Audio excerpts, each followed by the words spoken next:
Well, I think it's probably an obvious question everyone has in their mind. I finished watching the movie in the morning. It's a hard thing to wake up to. I apologize. But when you're dealing with something that's this heavy from a mental perspective, when you're trying to get in character for it, is it something that you, like, how do you prepare yourself for a role like that? And also, how do you come down in between scenes and still stay in that mental state that you got to flip on and off? Great question. Firstly, preparing for it was definitely about going inside the psychology of it and drawing from real events, because I wanted to honour all the victims that have,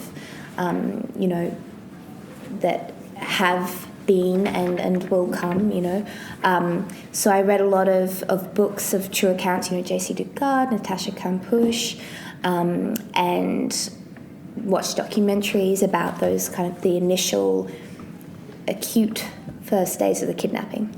And then, some other kind of creative things like the disappearance of Alice Creed, Room with Brie Larson, although it's a little bit different because it's over a longer period of time. So that was kind of how I got into the headspace of the character. Then there was also, I kind of crafted this table of where I was emotionally at any given point and had different stimuli to trigger that, images, music. And then on set,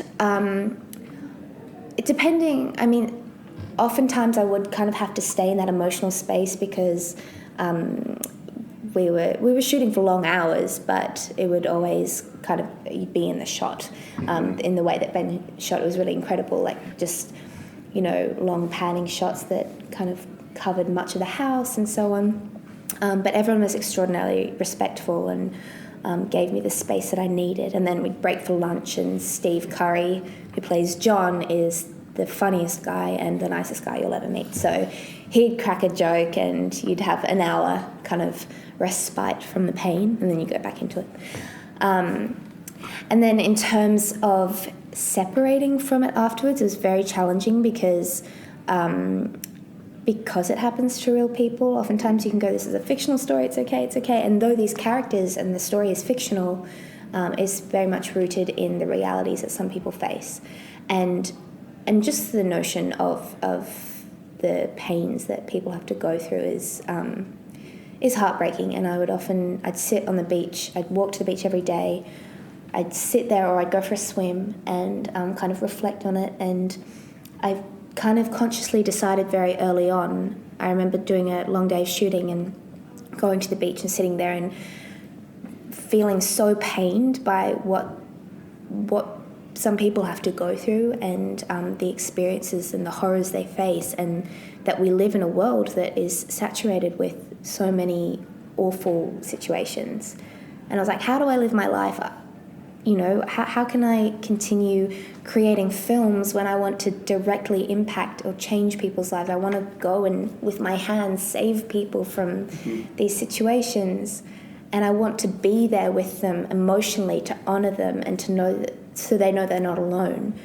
But I realised that would be furthering the destruction and the pain, and that the only thing we can do is create in spite of it. And so that was a very conscious thing for me to kind of know that I have to build. And it won't rectify the situation. The pain will always be there. It doesn't remedy it, but that's the only way I can kind of make the world better. Yeah, it's pretty powerful since you are dealing with real life things. When you're watching it, it's even more effective, I think. Yeah. So.